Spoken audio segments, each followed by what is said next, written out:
Hello and welcome to ज़रा हट के। मुबशर जैदी और वसतुल्लाह खान का सलाम कबूल कीजिए। खुफिया और राय शुमारी जो है हमारे यहाँ उसमें अक्सर मसला हो जाता है। और हंसले या रोले हैं वो तो उस पर तो अभी बात करते। कौन सा पहली दफ़ा हुआ है कि 64 ने हाथ खड़े किए हैं, 9 उसमें से जो है कहीं और वोट दे आए, 5 ने दोहरी मोहरें लगा दी कि वोट रिजेक्ट हो जाएं। तो 53 जिसके वादे थे वो तो ज़ारे हवा हो देखो गए। हर जो चैनल है ना एक बात कह रहा है जी 14 लोगों ने अपने ज़मीर के हिसाब से या ज़मीर फरोख्त करके वोट दिया। असल में 14 नहीं है, वो 9 है। हाँ, इसलिए कि 5 वोट जो है वो रिजेक्ट हुए हैं और वो 55 वोट बेसिकली जो हैं वो अपोजिशन के हैं और 45 जो हैं वो 53 चाहिए थे 3 रन। हाँ, तो वो 14 नहीं है जिनके साथ बाज़मीर या बेज़मीर लग रहा है। एक्चुअली वो 9 हैं जिन्होंने काम दिखाया और इतने ही वोटों की जरूरत। 5 ने बारीक काम दिखाया ना, पूरी वोट खरीदने की थोड़ी ज़रूरत थी। अच्छा, ऐसा वावेला पड़ा हुआ है कि जैसे ये पहली दफ़ा हुआ है ना पाकिस्तान में, इससे पहले कभी नहीं हुआ। ये शिबली फराज साहब जो हैं लीडर ऑफ द ट्रेजरी, उनकी एक बात मुझे आज अच्छी लगी। उन्होंने कहा जी भाई ये बात यह है कि 2015 में भी सेनेट के इलेक्शन हुए थे तो उस वक्त पीटीआई के सिर्फ 5 सेनेटर थे। मैं डिप्टी चेयरमैन का उम्मीदवार था, मुझे पड़ गए 19 वोट हैं। तो अब ये किसने दिए? सही बात। अच्छा, सवाल यह है कि अगर 19 वोट पड़ भी गए तो हारना तो मुझे वैसे भी था। इसका मतलब वो खरीदने का तो कोई सवाल ही नहीं पैदा होता। तो बाकी जो वोट हैं 5 के अलावा वो किसने दिए, ये एक सवाल जो है वो अपोजिशन को सोचना चाहिए। अच्छा, फिर आपको याद होगा कि खैबर पख्तूनख्वा में पीपल्स पार्टी के 2 सेनेटर जीत गए थे। मैजिक हो गया था। हालांकि उनके 7 या 8 MPA थे KP असम्बली में। अच्छा, तो इमरान खान साहब को बहुत तरारा आया और उन्होंने जो 21 जो PTI के MPAs थे उनको शो कॉज नोटिस जारी किया और उन्होंने कहा मैं तो छड़ांगे नहीं, ये है वो है। उसके बाद फिर पता नहीं चला, फिर खबर नहीं आई कि उन 21 के साथ हुआ क्या। पंजाब असम्बली में आपको याद हो कि अभी जो PTI की जो हुकूमत बनी उस्मान बुज़दार साहब की, तो वोटिंग हुई तो जो नॉन वोट थे PTI के और उनके अलायंस को मिला के वो तो खैर पड़े, 8 वोट ऊपर से और पड़ गए।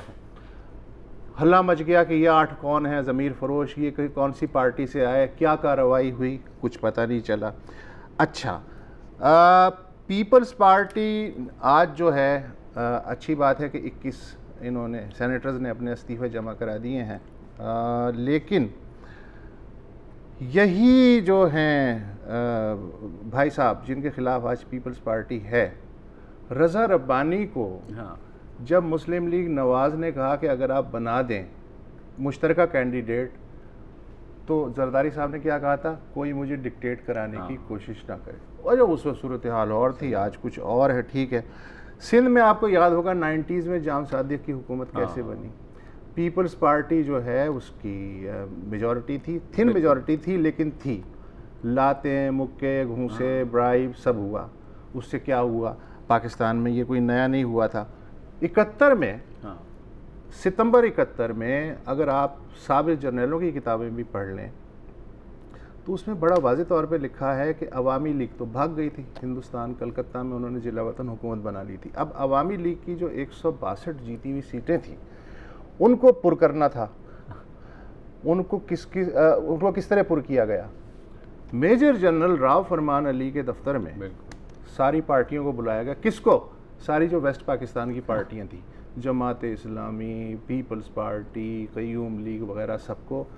और जनाब वहाँ हुआ कि 22-13, 24-13, 50-13 पहली बार और आखिरी बार कमाल असफर साहब उस बंदर बाट पे MNA बने। बिल्कुल, ईस्ट पाकिस्तान में अवामी लीग की छोड़ी हुई सीटों से। अच्छा, उस वक्त जाहिर है कि ठीक है अवामी लीग मुल्क दुश्मन थी तो किसी ने परवाह नहीं की कि ये हुआ क्या है सिस्टम के साथ। 50s में 1 यूनिट जब बन रहा था तो सिंध असम्बली जो है हर मेंबर खड़ा हुआ था ना, सवाल ही नहीं पैदा होता कि हम जो हैं ये अपना तशख़्ख़ुस तर्क कर दें। किस तरह झुरलू करके हाथ बाजू मरोड़ के उसी सिंध असम्बली ने 1 यूनिट के हक़ में वोट दिया और बाकी असम्बलियों ने भी दिया। उसी दौरान मुस्लिम लीग थी मुस्लिम लीग को, इस्टेब्लिशमेंट को पसंद नहीं आई तो क्या करें। उन्होंने डॉक्टर खान साहब जो थे, खान अब्दुल गफ्फार खान के बड़े भाई, उनसे कहा कि भाई साहब आपकी ज़रूरत है, कोई जादू वादू चलाएं, ये मुस्लिम लीगी जो है ना ये काबू में नहीं आ रहा है। तो उन्होंने कहा जी मसला ही कोई नहीं। तो रिपब्लिकन पार्टी इस्टेब्लिशमेंट ने बना के दी, सारी की सारी मुस्लिम लीग एक रात में रिपब्लिकन पार्टी की मेंबर बन गई। ये जो पार्लियामेंट होती है, जो कि आइन की कस्टोडियन होती है और हुकूक की जंग लड़ती है और अवाम के मफादात के लिए लोग जाते हैं, 8वीं तरमीम जनरल ज़ियाउल हक़ के ज़माने में मंजूर होती है। पार्लियामेंट अपने इख्तियारात मजबूरी में सरेंडर करती है, अपनी खुद मुख्तारी को कम करती है। मुशर्रफ दौर में बावर्दी सदर के लिए 17वीं तरमीम जो है मजबूरी में मंजूर करती है। तो आज की जो सूरत हाल देख के मुझे झारा पहलवान और अनोखी की फाइट याद आ रही थी। झारा ने पहले बड़े दावे किए थे, अगर आपको याद हो 70s में झारा ने दावे किए अनोखी होएगा, अपने कारदा होएगा, पहलवान जपान दा इथे आए थे, मैं ते दंद पट देने ने। उसके बाद अनोखी ने जो है अनोखी आया और लाते मार मार के जो है झारा साहब को जब बराबर कर दिया, तो झारा साहब का मुझे इंटरव्यू याद है, कहने लगे उन्हें बड़ियां गलत हरकतां कीतियां, मेरिया अखां 'च अपनियां उंगलां वाड़ दित्तियां, नहीं तो मैं ओदी ऐसी तैसी कर देनी सी। कोई इस तरह का जो है उन्होंने बात किया।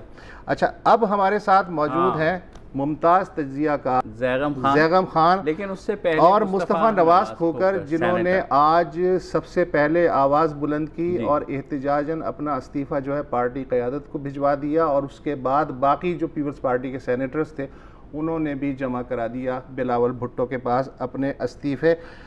मुस्तफ़ा नवाज़ खोकर साहब ये फरमाएं कि बहुत अच्छी बात है कि आपने अपने इस्तीफ़े जमा करा दिए, लेकिन पता कैसे चलेगा चोर का, और फिर ये कि लड़ाई के बाद जो मुक्का है अपने मुंह पे मारने का कोई फ़ायदा है? खान साहब आप दुरुस्त कह रहे हैं, लड़ाई के बाद मुक्का अपने मुंह पर मारने का कोई फ़ायदा नहीं। लेकिन गुजारिश ये है कि आपने जिस तरह तारीख़ बयान की पाकिस्तान में एक लंबी तारीख़ है कि जिसके अंदर ज़ोर आजमाई कर कर, हाथ मरोड़ कर, चाहे वो 1 यूनिट के ख़िलाफ़ हो, चाहे 71 की असम्बली हो, चाहे 8वीं आइनी तरमीम हो, ये सब चीज़ें हाथ मरोड़ कर जो इनसे मकसद या नताइज हासिल करना चाहे थे लोगों ने, वो इवेंचुअली वो तमाम नताइज इस मुल्क और इस रियासत के फ़ायदे में नहीं गए, और उसके जो नतीजे फिर निकले वो हम सब के सामने है। मैं कतन इस चीज़ की इंटेंसिटी का कंपैरिजन उन वाक़यात से नहीं कर रहा जिन वाक़यात की तरफ आपने इशारा किया है, लेकिन ये upper house of the parliament as a senator, senate के लिए एक बहुत बड़ा सवालिया निशान है कि जो लोग माशरे में एक सियासतदान बेशक क्रिटिसाइज़ होता है, होना भी चाहिए, उसकी एक पब्लिक लाइफ अंडर स्क्रूटनी भी होनी चाहिए, लेकिन वो एक रोल मॉडल की भी हैसियत रखता है। और इस नए पाकिस्तान में जब यही कुछ किया जाएगा, खड़े हों 64 और घंटे बाद वोट निकलें तो 50, तो इससे एक हम सियासतदानों के लिए एक सवाल पैदा होता है। और इसी कॉन्टेक्स्ट में हमारी सारी पार्टी ने अपने रेजिग्नेशंस जो हैं अपनी पार्टी के चेयरमैन को जमा करा दिए हैं, और फ्रैंकली इस चीज़ का तयन करना तो मुश्किल होगा, बियॉन्ड रीजनेबल डाउट ये मुमकिन नहीं हो सकेगा। शायद बहुत कम केसेस में ऐसा हो कि हम आइडेंटिफाई कर सकें कि वो कौन 14 लोग थे। हम ये समझते हैं कि ये चोरी कर कर आज इखलाकी फतह तो हुकूमत नहीं हासिल कर सकी, अखलाकियात सारे ये कहने पे मजबूर हैं। जी हाँ सर, अखलाकियात जो है वो अखलाकियात तो फिर मैं कहूँगा कि वो संजरानी साहब का जो इलेक्शन था उस मौके पे भी अखलाकियात की बात तो थी। एक छोटा सा ब्रेक लेना, ब्रेक के बाद जो नहीं पूछ सका, मैं ज़ैगम से एक बड़ा सख्त सवाल मेरा भी सवाल मुझे भी करने मैं चाह रहा हूँ मैं अच्छा जाऊँ। एक वक्फा ले।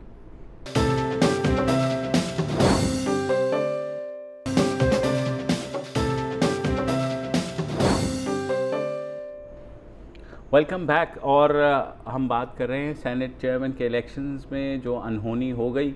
कुछ कह रहे हैं कि ये अनहोनी नहीं है। राजा ज़फ़रुल हक़ साहब ने आज सुबह ही कह दिया था कि उन्हें कुछ ख़तरा है कि डिफेक्शंस हो जाएंगी। ज़रदारी साहब से भी कल रात को कोई मिला है जाके 11 बजे।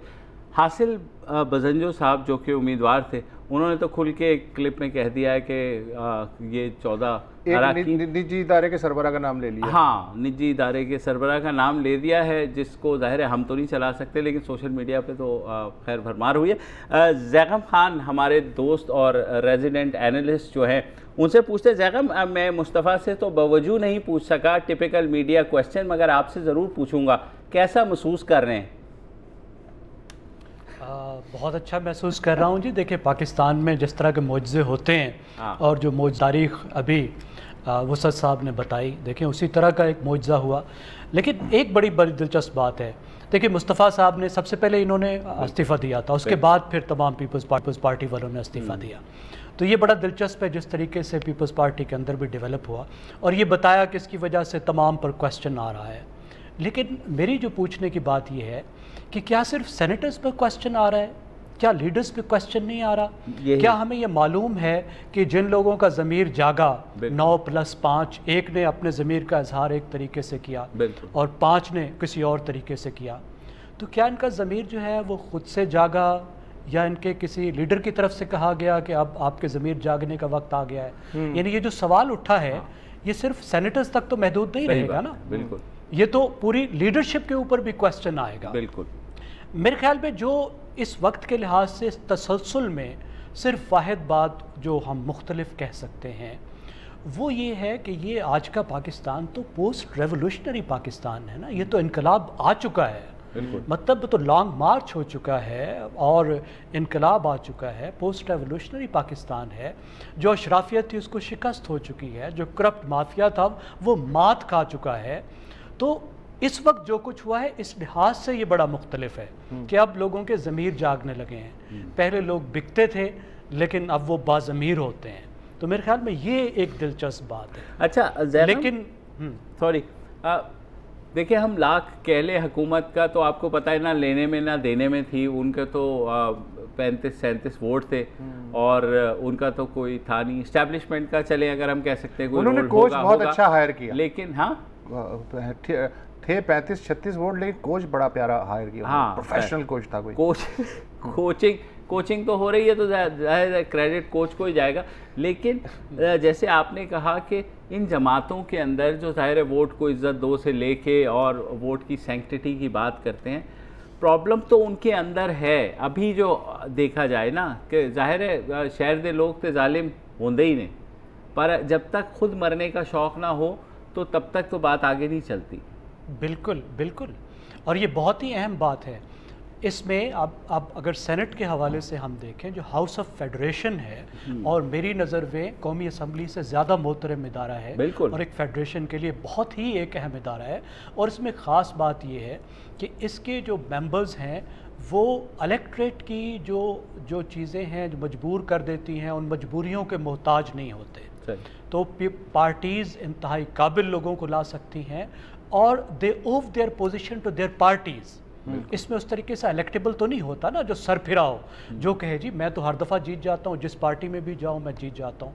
तो ये पार्टियाँ किस बुनियाद पर उनको सेलेक्ट करती हैं? क्या ये वो बेहतरीन लोग हैं जिनको इस हाउस में होना चाहिए, या उनकी इलेक्टिबिलिटी के मेयार क्या हैं? हमें ये मालूम है कि बहुत से ऐसे लोग हैं इसमें जो सिर्फ इस वजह से सेनेट में हैं कि वो इंतहाई दौलतमंद लोग हैं, वो पार्टीज़ को बड़े बड़े चंदे देते हैं, वो पार्टीज लीडर्स के बड़े बड़े नखरे उठाते हैं। सूट करता है ना, सबको सूट करता है। लेकिन बहरहाल सेनेट देखें, एक सेनेट बहरहाल एक अपर हाउस है, तो उसमें जाहिर है अच्छे लोग भी पार्टीज के आते हैं, चाहे वो हाँ, लेकिन उनकी तादाद बहुत कम होती है। नहीं, तादाद होती है, मतलब अगर मिक्स एंड मैच कर ले। मुस्तफ़ा, मुझे सिर्फ ये जानना है कि ये जो परसों शहरी रहमान ने भी डिनर किया, सब आए, उस वक्त ऐलान हो गया कि 53 वोट हैं हमारे पास पूरे जो रिक्वायर्ड है, तो जाहिर है उस वक्त तक तो लोगों से रिटर्न ना सही, जाहिर है अंडरटेकिंग्स तो या अंडरस्टैंडिंग तो 64 खड़े हो गए थे ना। हाँ, वो तो 53 से ज़्यादा थे ना, खड़े भी हो गए। हाँ। तो फिर तो आपको जाहिर है इंट्रोस्पेक्शन का वक्त है ना कि वो तो है। आज मैं मरियम नवाज की ट्वीट पढ़ रहा था, कुछ लोगों ने कहा कि जी आप उन लोगों को निकाल सकती हैं पार्टी से जिन्होंने अपने ज़मीर का सौदा किया। उन्होंने लिखा आई कांट। अच्छा, मैं मुस्तफ़ा से पूछना चाहूँगा, मुस्तफ़ा आपको क्रिकेट से दिलचस्पी है? एक जमाने में थी जब पाकिस्तान वर्ल्ड कप का फाइनल देखा था, हारा तो उसके बाद वर्ल्ड कप का फाइनल देखा था? नहीं सर, नहीं देखा था। नहीं देखा। मैं मतलब एक एनालॉजी मेरे ज़हन में आ रही थी कि आज हुकूमत क्या ऐसी जीती है जैसे इंग्लैंड न्यूजीलैंड से वर्ल्ड कप फाइनल जीता था। मतलब कोई कमेंट है आप दोनों में से किसी? जी देखिए, मैं ज़रा पहले जो मुबशिर भाई ने पूछा उसके ऊपर अपना पॉइंट ऑफ व्यू दे दूं कि इंट्रोस्पेक्शन की भी ज़रूरत है। और टुडे वी स्टैंड एम्बैरेस्ड, हम बड़े शर्मिंदा हैं कि 64 मेंबरान खड़े हुए हाउस के अंदर जिस वक्त रेजोल्यूशन पढ़ी गई उसकी और फिर जिस वक्त वोट निकले, कम है, हम शर्मिंदा हैं। और ये जॉइंट अपोजिशन की पहली असॉल्ट थी। आपको याद होगा कि APC के अंदर जब APC हुई, तमाम पॉलिटिकल पार्टीज ने जो अपना एलामिया जारी किया, उस एलामिया का हिस्सा था चेयरमैन सेनेट के खिलाफ अदम एतमाद लेकर आना। और इसको एक लो हैंगिंग फ्रूट के तौर पर देखा जा रहा था अपोजिशन की पॉलिटिकल पार्टीज की जानिब से, और उसमें नाकामी हो जाना लेकिन एक शरारती लौंडा जो है उसने बाग कूदा, दीवार कूदी, और वो लो हैंगिंग फ्रूट जो है वो झट से उखाड़ के झोली में भर के भाग गया। काश शरारती होता तो मसला है, वो शरारती कहना चाहिए। अच्छा, चैनल भी चलाना है। वक्फा ले ले।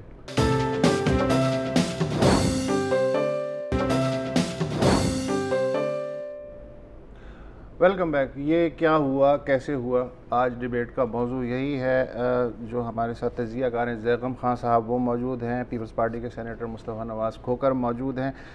ज़ैगम खान साहब, मैं आपसे ये जानना चाहूँगा, एक मेरी ऑब्ज़र्वेशन है, गलत या सही, correct me if I am wrong, कि पाकिस्तान में जो ज़्यादातर सियासी पार्टियाँ हैं और जो मेन स्ट्रीम की जो पार्टियाँ हैं, नेशनल लेवल की या रीजनल लेवल पे जो ताकतवर पार्टियाँ हैं, वो बेसिकली पॉलिटिकल ट्राइब्स हैं। एक सरदार है और उसके हवारी हैं, और नीचे जो है वो क्राउड है जिसको वो मैनेज करते हैं। वो अपनी फ्रेंचाइज बेचते हैं, और वो फ्रेंचाइज जो ऑलरेडी ताकतवर लोग हैं हर इलाके में, वो फ्रेंचाइज ख़रीदते हैं हवा का रुख देख के, और फिर वो MNA, MPA, सेनेटर्स वगैरह बन जाते हैं। जब भी कोई अहम मौका आता है पार्टी पॉलिसी के बारे में, इंटरनल डिबेट का या स्ट्रेटजी बनाने का, तो सबसे आसान तरीक़ा ये होता है कि जो सो कॉल्ड मजलिस आमला होती है इन जमातों की, वो अपने लीडर को इख्तियार दे देती है, जी तुसी जो मर्ज़ी करो, हम आपके साथ हैं, कदम बढ़ाओ, हम आपके साथ हैं। इसकी वजह से जो लोग हैं वो ये समझते हैं, वो लोग फ्रेंचाइज लेके आए हुए होते हैं, वो ये समझते हैं कि यार हमारी पार्टी में तो कोई सुनता नहीं है, इन्हीं को रहना है जो ऊपर हैं। तो फिर जो फ़रोख्त ख़रीदने वाले हैं, भले वो दबाव की करेंसी में ख़रीदें या तरगीब की करेंसी में ख़रीदें, उनके लिए ऐसे लोगों को अहम मौक़ों पे ख़रीदना बहुत आसान हो जाता है। और ये चीज़ तवातुर से हिस्टोरिकली चली आ रही है पाकिस्तान में। Your comments? बिल्कुल आप ठीक कह रहे हैं। जो हमारी तमाम पार्टियां, उनका एक हिस्सा कम से कम ऐसा है जो प्योरली पेट्रनेज बेस्ड पॉलिटिक्स करता है।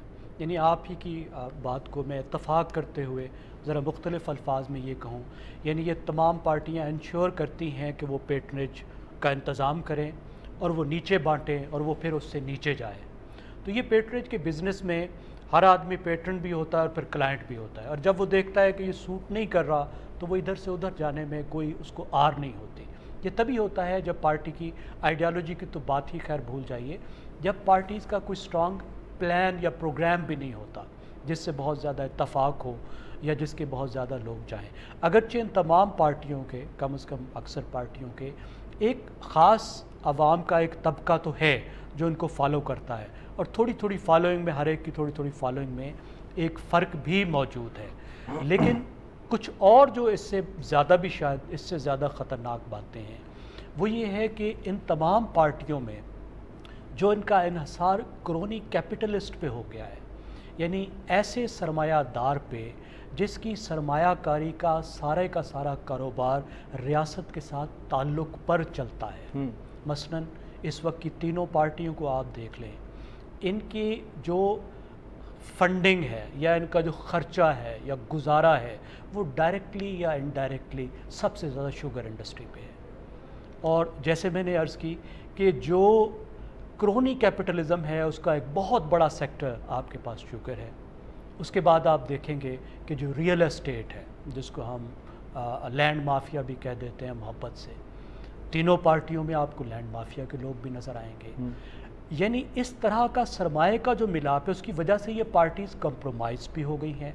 जब इन पर दबाव आता है तो ख़ुद हाईएस्ट लेवल पर भी ये बहुत कंप्रोमाइज़्ड होती हैं, क्योंकि दो पार्टियां तो आप देखें उनके लीडर डायरेक्ट शुगर में हैं और वो बिज़नेस हाउसेस भी हैं, यानी वो पार्टी के ओनर्स भी हैं जैसे आपने फरमाया, वो डायनेस्टीज़ भी हैं और वो बिज़नेस हाउसेस भी हैं।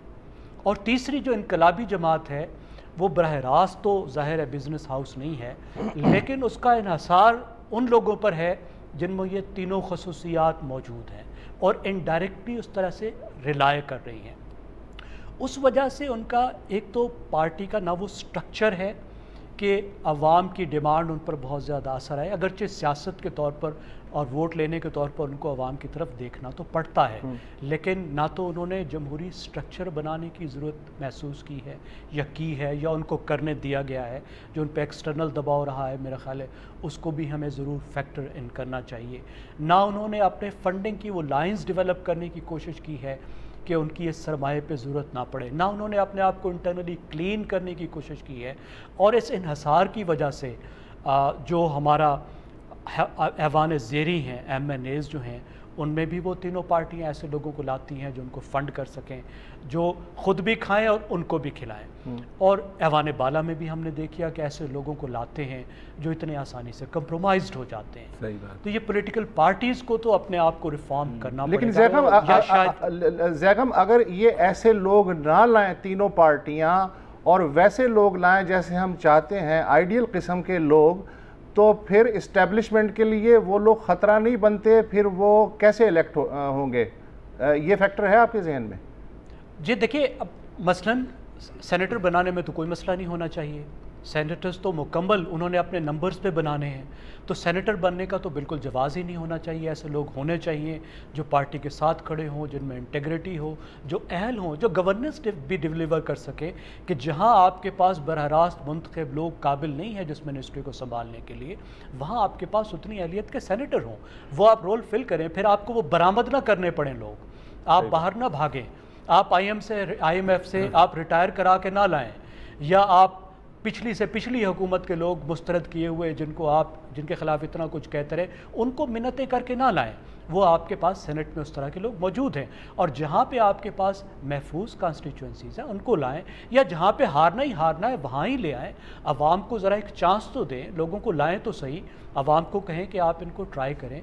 और अवाम बार बार ऐसे लोगों को मुंतखब करते रहे हैं, बुर्ज उलटते रहे हैं, काबिल तरीन लोग, बड़े इंटेलेक्चुअल्स लोगों को मुंतखब किया जाता रहा है। 1971 में क्या हुआ था आपके सामने है, 70-71 में जो भुट्टो साहब की असम्बली थी, उसके बाद भी बार बार अभी भी PTI के भी बहुत से मिडिल क्लास के लोगों ने वोट दिया है जिनके पास बहुत कुछ नहीं था। लेकिन मेरे ख्याल है इसके चांस मौजूद है अगर पार्टीज़ थोड़ा सा अपने इस बात पे तवज्जो दें तो। एक छोटी सी ब्रेक लेते हैं, फिर मैंने बात करनी है सेनेटर मुस्तफ़ा नवाज़ खोकर से भी, और ये पूछना है कि उन्होंने तो अपने ज़मीर की आवाज़ के ऊपर एक नारा भी लगा दिया, इस्तीफ़ा भी दे दिया, क्या आगे जाके पछताएंगे तो नहीं? एक ब्रेक के बाद।